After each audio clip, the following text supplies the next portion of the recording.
Ramdam na agad ngayong unang araw ng Setyembre ang diwa ng Kapaskuhan, lalo na sa mga nagbebentang ng Christmas decorations. At dahil dyan, tunghayan natin sa live report ni Joan Punsoy. Joan? Chris, ramdam na nga ang spirit of Christmas ngayong unang araw ng Setyembre. Ganito na rin ba ang naririnig mo sa radyo? Ang tunog ng Burmans. Ang saya sa tainga at ang good vibes na hatid ng Christmas songs. And yes, it's Christmas season this Burmans. Usually kapag September 1, yan po yung mga nagpe-play na yung mga radio stations ng Christmas songs. Kasi yun po yung usually na nag-uumpisa pong mag-countdown.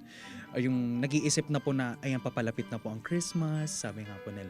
Sa kabila naman ng pagiging busy ngayong election period, may nakasabit ng Christmas lights sa tanggapan ng COMELEC Pangasinan. Iba raw kasi ang sayang hatid kapag meron ng nakikitang palamuting pampasko. Siyempre yung masaya, ganun po. Though lahat po kami pagod at puyat sa filing.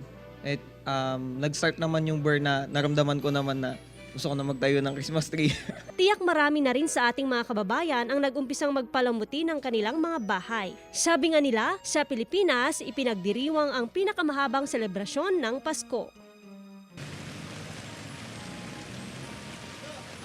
Chris, actually live tayo ngayon dito sa Barangay Karanglaan sa lungsod ng Dagupan, particularly dito nga sa may gilid ng National Highway, at kahit nga bumubuhos itong malakas na ulan ay meron ng mga nakadisplay na mga Christmas decorations dito nga sa lugar. Ayon na rin sa mga tendera, ito'y nakadisplay nga raw noong August 28 pa. Ito ay galing nga sa mga probinsya ng Tarlac at maging sa probinsya ng Pampanga. At para mabigyan nga ng update ang ating mga kababayan, kaugnay sa presyo ng mga Christmas decorations, itong mga reindeer, itong lighted reindeer ay nagkakahalaga nga ng 2,300 pesos. Small size yan, 2,800 pesos sa medium size at 3,500 pesos naman sa big sizes. Pero sa mga kababayan naman na mahilig nga sa mga Christmas lanterns, nako, same price din ito, Chris nga.